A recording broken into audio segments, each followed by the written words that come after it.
Debate live बड़ी बहस मध्य प्रदेश में आपका स्वागत है। मैं हूं आपके साथ कुलेश्वर पांडे।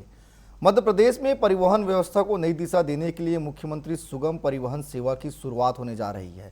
सरकार का दावा है कि यह योजना प्रदेश के हर क्षेत्र को बेहतर कनेक्टिविटी, सुरक्षित सफर और नए रोजगार के अवसर से जोड़ेगी।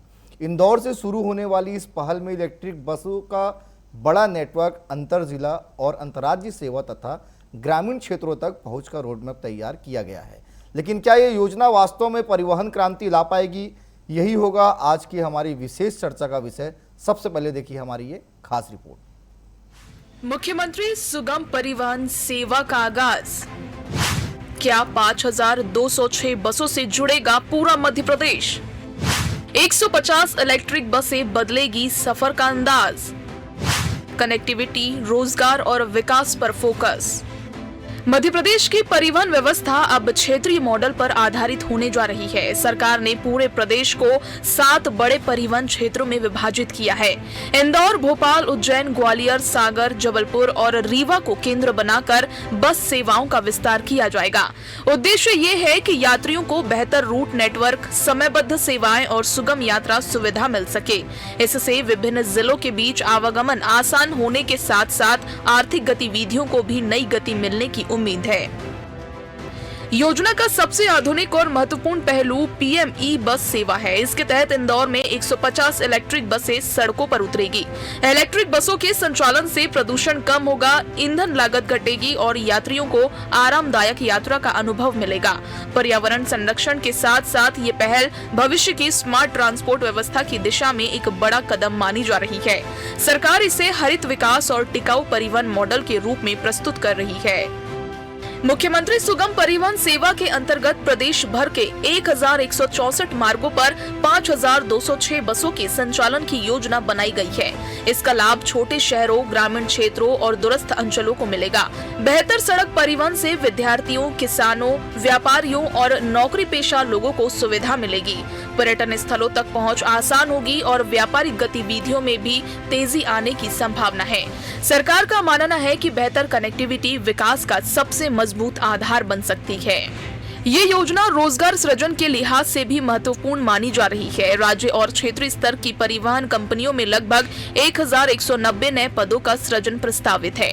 बस संचालन, तकनीकी सेवाओं, प्रबंधन और निगरानी से जुड़े क्षेत्रों में युवाओं को नए अवसर मिलेंगे। साथ ही यात्रियों की सुरक्षा, सेवा गुणवत्ता और संचालन व्यवस्था को मजबूत करने के लिए आधुनिक तकनीक का भी उपयोग किया जाएगा। इससे परिवहन क्षेत्र में पेशेवर व्यवस्था विकसित होने की उम्मीद है। सरकार ने स्पष्ट किया है कि नई परिवहन सेवा से निजी बस संचालकों के हित प्रभावित नहीं होंगे। वहीं वर्तमान परमिट व्यवस्था जारी रहेगी और नई सेवाएं उसके पूरक के रूप में कार्य करेगी। दावा है कि प्रतिस्पर्धा बढ़ने से यात्रियों को अधिक विकल्प, बेहतर सेवाएं और उचित किराए का लाभ मिलेगा। हालांकि योजना की सफलता इस बात पर निर्भर करेगी कि इसका क्रियान्वयन कितना प्रभावी होता है और आम जनता को इसका वास्तविक लाभ कितनी तेजी से मिलता है। ये सही है कि गरीबों का परिवहन, राज्य परिवहन बड़ा महत्वपूर्ण रोल अदा करता है। जब आज सड़कें अच्छी बन गई और गाँव के अंदर बिजली, पानी, सड़क सारी प्रबंधन हो गए तो आवागमन के साधनों के लिए बसों का इंतजाम करना ये हम सबकी जवाबदारी है। हमारी सरकार के गठन के समय हमने मुख्यमंत्री सुगम परिवहन सेवा की जो घोषणा की थी, अब धीरे धीरे करके हम उसकी तरफ बढ़ रहे हैं। और इस साल का रक्षाबंधन बहनें अपनी बसों से जाएगी, ये प्रयास कर रहे हैं।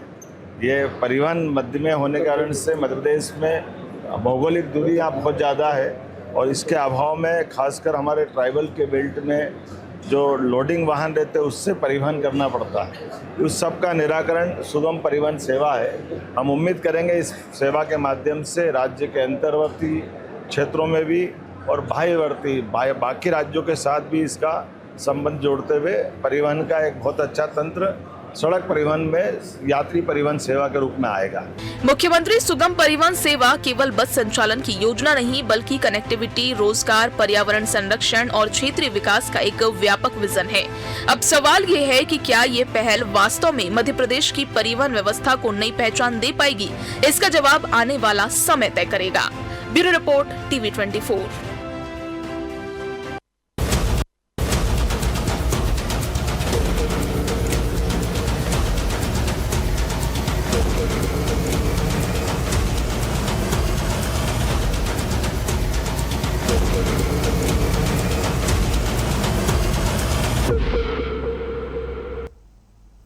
तो आज का हमारा विषय ही है बसों से बढ़ेगा विकास का पहिया। इसी पर करेंगे चर्चा। हमारे साथ तीन बेहद खास मेहमान जुड़ चुके हैं। हमारे साथ सहवार आलम जी है, बीजेपी प्रवक्ता, स्वागत करता हूं उनका।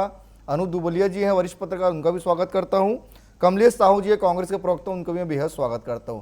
अनूप जी, शुरुआत में आप ही से करूंगा। नई सोच और नई तरीके से सोच रहे हैं मुख्यमंत्री मोहन यादव की, अगर ये सेवा हम शुरू करते हैं तो निश्चित तौर पे जो मध्य प्रदेश के जो लोग हैं उनको जो है कम लागत में अच्छी सुविधाएं मिलेंगी, यात्रा जो है वो कम पैसे में कर सकेंगे। सर, कैसे देख रहे हैं इसे पूरा आप? निश्चित रूप से मध्य प्रदेश को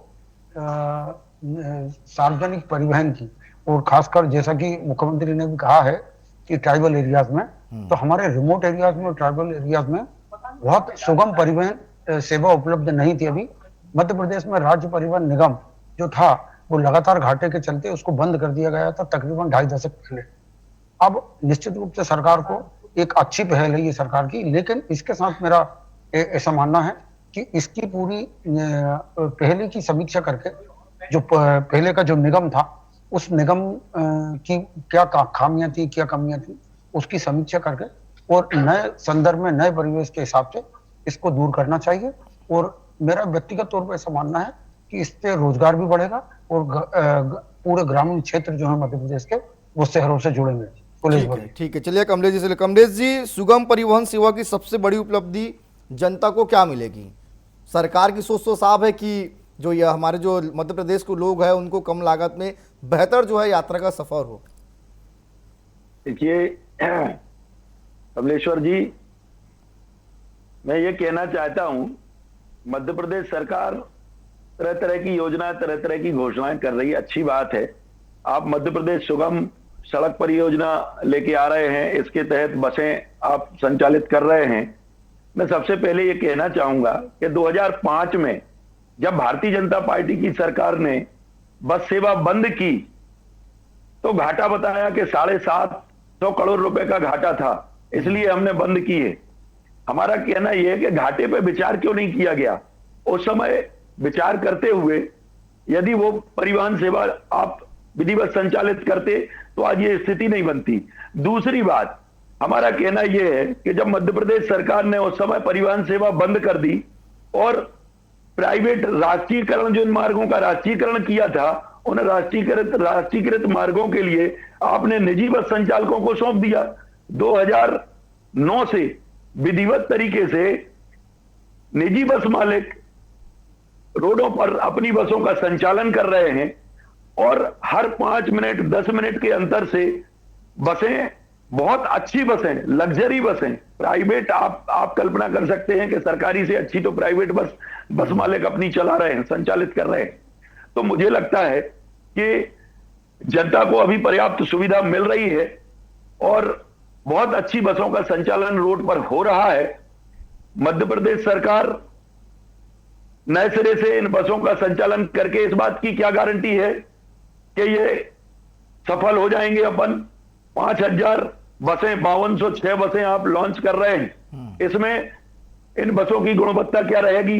क्या गारंटी है कि इनमें भ्रष्टाचार नहीं होगा? क्या गारंटी है कि इनमें, आपने जो बीच में भी एक बार प्रयोग किया था मध्य प्रदेश सरकार ने, सूत्र सेवा बसों का संचालन किया था, लेकिन सूत्र सेवा बसें भी यात्रियों को सुगमता उपलब्ध नहीं करा पाई, सुगम सुविधा उपलब्ध नहीं करा पाई। उसमें भी बीच में भ्रष्टाचार के आरोप लगते रहे, ठीक है, घटिया मटेरियल। चलिए ठीक है, सहवार जी से हम पूछ लेते हैं। आलम जी, अभी तो सेवा जो है शुरू नहीं हुआ है, उसके पहले ही जो है कांग्रेस आरोप लगा रही है कि कैसे आप लोग सुगम सुविधा जनता को दे पाएंगे? जी देखिए, प्रदेश के नागरिकों के लिए एक और बड़ी सौगात मध्य प्रदेश सरकार की कि 164 मार्गों से 5200 बसों का संचालन होगा और रक्षाबंधन तक जो है लाडली बहनें जो है इसमें मुफ्त में यात्रा करेंगी, ऐसा भी हमने इसमें प्रावधान रखा है। देखिए, ये एक बड़ी उपलब्धि है और इसका कारण क्या है कि मध्य प्रदेश में अब वो सड़कें नहीं रही जो कभी कांग्रेस के दौर में हुआ करती थी, और इस कारण से भी जो है यात्रा सुगम रहेगी, बहुत शानदार यात्रा रहेगी। और बसों की जहां तक बात कर रहे हैं तो 150 से अधिक तो इलेक्ट्रॉनिक बसें हैं और उसके अलावा जो बसें हैं रोड पर होंगी निश्चित रूप से नई बसें होंगी, तो बहुत अच्छी यात्रा का हमारे प्रदेश के यात्रियों को मौका मिल रहा है। अब रहा सवाल कांग्रेस का, तो कांग्रेस का तो देखिए अब काम ही विरोध करना रह गया है। अरे इस बात की तो उनको तारीफ करना चाहिए कि अगर कोई नई योजना आती है, यात्री हित में कोई फैसले होते हैं, जनहित में कोई फैसले होते हैं, तो आप कम से कम स्वागत नहीं कर सकते तो विरोध तो ना करें। मेरे जो साथी हैं कांग्रेस के प्रवक्ता, उनसे मेरा निवेदन है कि सरकार की हर योजना का आप आदरणीय ना करा करें। जिस प्रकार से आपने किसानों के विरोध में, बात सुन लीजिए साहू जी, जिस प्रकार से आपने किसान कांग्रेस के लोगों को इकट्ठा करके वो किसानों को गुमराह करते रहे, और उसमें हुआ क्या, हमने 104 लाख मीट्रिक टन गेहूं खरीदा, उसके बाद में हमने कांटों की तोल भी बढ़ाई थी, हमने किस प्रकार से सुविधाएं किसान भाइयों को दी थी, तो वो मसला भी हल हो गया। अब जब हमने तरीके से लोग लौटे हैं, किस तरीके से किसान लौटे हैं, ये भी कम से कम इस पर भी कभी चर्चा हो करना चाहिए। ठीक है अनूप जी, अन्य राज्यों के मॉडल की तुलना में ये पहले कितनी प्रभावी साफ तौर पे मध्य प्रदेश में नजर आएगी? देखिए, अन्य राज्यों की बात करें तो दक्षिणी राज्यों और खासकर महाराष्ट्र और गुजरात की तुलना में अभी भी मध्य प्रदेश रोड इंफ्रास्ट्रक्चर के मामले में बहुत ज्यादा अच्छी स्थिति में नहीं है। पिछले 20 सालों में भाजपा के शासनकाल में इंफ्रास्ट्रक्चर डेवलप हुआ है, लेकिन हम बात करते हैं यदि अंदरूनी सड़कों की, प्रधानमंत्री ग्रामीण सड़क योजना के तहत भी सड़कें बनी हैं, लेकिन जहां तक बात है मध्य प्रदेश की हम बात करते हैं तो जिस प्रकार से बीमारू राज्य के कैटेगरी से बाहर निकला है, लेकिन जहां तक परिवहन का सवाल है तो मैं समझता हूं कि बैतूल, छिंदवाड़ा, मंडला, बालाघाट वाला जो एडजॉइनिंग महाराष्ट्र वाला जो बेल्ट है, वहां निश्चित रूप से अभी काफी काम की जरूरत है रिमोट एरियाज में। और आपका जो प्रश्न था उसका सीधा सा उत्तर यह है कि जब तक, जैसा कि श्री कमलेश साहू जी ने बताया, उनकी एक बात से सहमत हूं मैं कि पहले जो घाटा हुआ था सड़क परिवहन निगम को 2.5 दशक पहले उसकी समीक्षा, जैसा मैंने आपकी पहली टिप्पणी में आपके सवाल के जवाब में कहा भी था कि पहले उसकी बाकायदा गहनता से, गंभीरता से समीक्षा करनी चाहिए कि निगम घाटे में क्यों है। रही बात इलेक्ट्रिक बसों की, तो निश्चित रूप से टेक्नोलॉजी बढ़ी है तो निश्चित रूप से अच्छी बसें चलेंगी, और इसके साथ साथ एक निगम का जो पुराने कर्मचारी हैं उनका अभी तक का एम्प्लॉय प्रोविडेंट फंड का पैसा नहीं मिला है। निगम अभी भी अस्तित्व में, दोनों सम्मानीय प्रवक्ताओं को बताना चाहता हूँ कि सड़क परिवहन निगम अभी भी अस्तित्व में है, उसके जो कर्मचारी हैं उनको अभी तक ईपीएफ का पैसा नहीं मिला है, और निश्चित रूप से वो पैसा देना चाहिए। और जो अनुभवी लोग हैं, जो युवा बेरोजगार लोग हैं, उसको सरकार को चाहिए कि उनको रोजगार भी दे। ठीक है कमलेश जी, अभी तो चूंकि मुख्यमंत्री ने सिर्फ ऐलान किया है, अभी तो ये सेवा शुरू नहीं हुई है, उसके पहले ही आप लोग तमाम आरोप जो है भारतीय जनता पार्टी पर लगा रहे हैं, लेकिन अगर ये योजना अच्छी साबित हो जाती है तो क्या कांग्रेस पार्टी इसका समर्थन करेगी?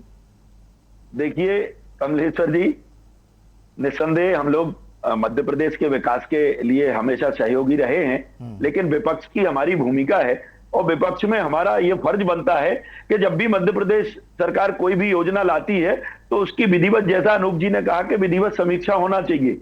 हम सबसे पहला प्रश्न हमारा यही है कि जब मध्य प्रदेश राज्य परिवहन निगम में उस समय 19,000 कर्मचारी थे, आपको याद होगा, परिवहन चलता था, घाटे में क्यों गया इसकी कभी कोई समीक्षा नहीं हुई। पिछले 2.5 दशक से इसकी कभी कोई समीक्षा नहीं हुई। पिछले 2.5 दशक से आज भी वो कर्मचारी पेंडिंग है। 7,000 कर्मचारी आज भी परेशान हैं। इनका आप डाटा निकाल के देख लीजिए। आज भी इस बात का निराकरण नहीं हो पाया कि राज्य परिवहन निगम बंद क्यों किया गया। केंद्रीय श्रम मंत्रालय ने आज तक वहां का डिसीजन नहीं आया, केंद्रीय परिवहन मंत्रालय का कोई डिसीजन नहीं आया, और उसके बाद लगभग 20 वर्षों से ये योजना लटकी हुई है। आज भी भोपाल का नगर निगम कार्यालय चालू है, सागर का नगर निगम कार्यालय चालू है, कुछ कर्मचारी वहां कार्यरत हैं। तो हमारा निवेदन ये है कि कोई भी योजना आपने घोषणा कर दी, योजना चालू कर दी, और आप बताइए आप यात्रियों को क्या सुविधा देना चाहते हैं। हर क्षेत्र में आज प्राइवेट बसें बहुत शानदार तरीके से संचालित हो रही हैं। आप पता करिए, आज जो आपने प्राइवेट परमिट दिए थे पिछले 20 सालों से, प्राइवेट निजी मोटर मालिक जिन्होंने लाखों करोड़ों की लागत लगा के और बसों का संचालन कर रहे हैं, आप ये कल्पना करिए कि लगभग प्रदेश में 10,000 बसें चल रही होंगी, और 10,000 बसों में आप जोड़िए हर बस पर कम से कम 3 लोग रहते हैं, एक ड्राइवर रहता है, एक क्लीनर रहता है, एक कंडक्टर रहता है और उससे जुड़े हुए 5-7 लोग और रहते हैं जो कहीं बस के संचालन में जिनकी भूमिका होती है। तो ठीक है, आज चलिए लगभग जवाब ले लेते हैं आलम जी से। आलम जी जवाब दे दीजिए। बिल्कुल बिल्कुल, मैं दे देता हूँ। देखिए 1993 से 2003 तक कांग्रेस की मध्य प्रदेश में सरकार थी। वो केवल परिवहन विभाग जिसमें जो है गड्ढे ही गड्ढे नजर आते थे। उसके अलावा आपने देखा होगा बिजली जो है 7-7 घंटे गायब रहती थी। ऐसे कई पर्यटन विकास निगम भी उस समय बंद हो गया था। तो ये 10 साल जो 93 से 2003 तक थे, इतने गड्ढे थे केवल सड़कों पे नहीं बल्कि पूरे प्रदेश के विभागों संभालना था ना, गड्ढे ही गड्ढे। उन गड्ढों को 3 से तो भरते आप भरते हैं। हमने आज मध्य प्रदेश को कहां तक पहुंचाया? 4,10,000 किलोमीटर से ज्यादा हमारी सड़कें बन गई हैं। इंदौर, भोपाल, जबलपुर में मेट्रो की सेवा शुरू हो गई है। इसके अलावा हमने मेडिकल कॉलेजों में आप बढ़ोतरी देखी है, आप जो है स्कूलों में बढ़ोतरी देखी है, आप हर क्षेत्र में फ्लाईओवर वगैरह ये विकास नजर आया है। और अब एक नई और शुरुआत कि अब हम परिवहन विभाग को भी जिंदा हमने कर दिया है और बस सेवा के माध्यम से आम यात्रियों को इसका लाभ मिलेगा। तो फिर कहां से कहां अब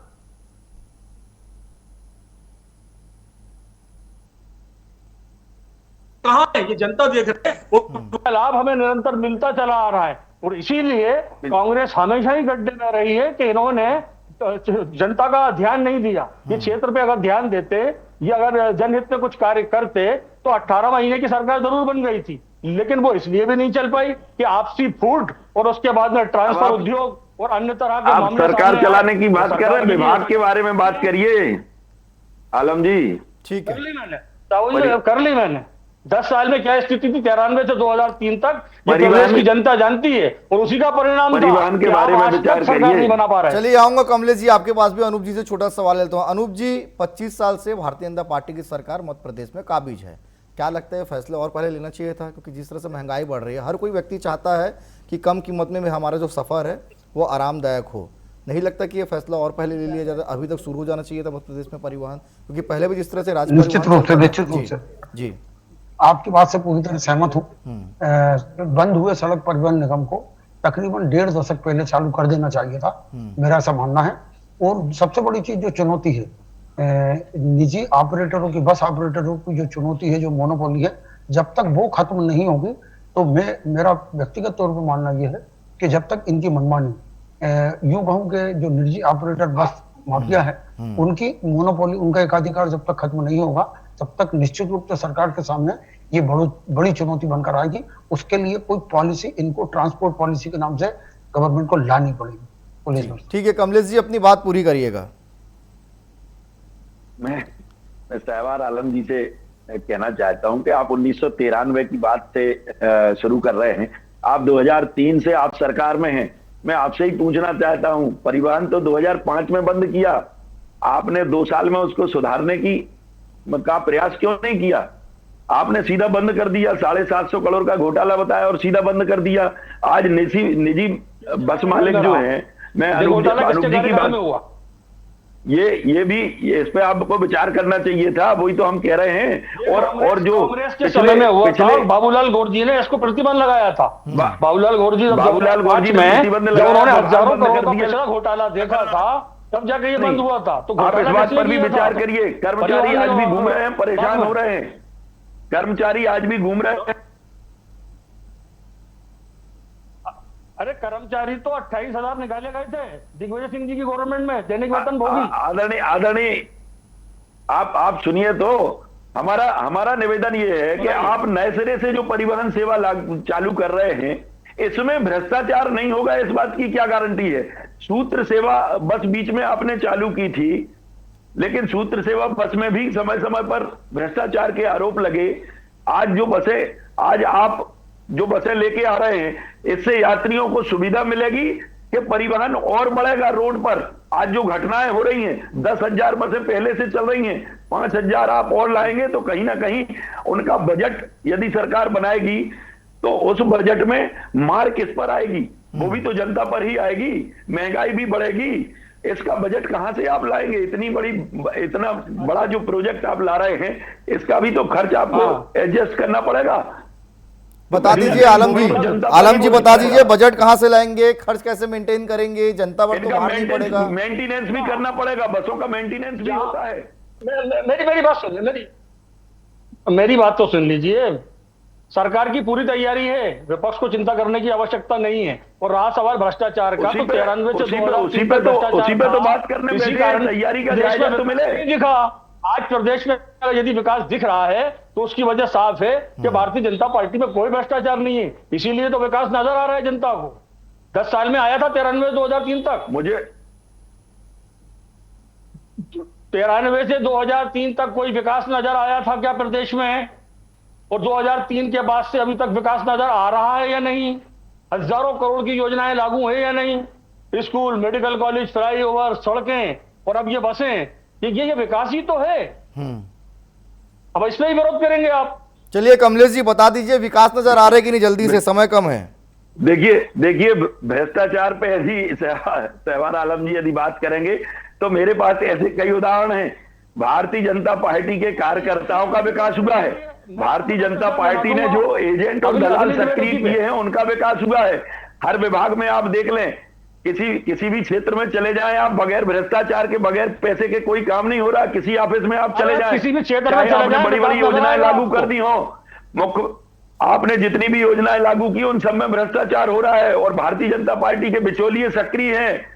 आज भारतीय जनता पार्टी के वो कार्यकर्ता जिनके पास साइकिल नहीं थी, आज वो स्कॉर्पियो में घूम रहे हैं।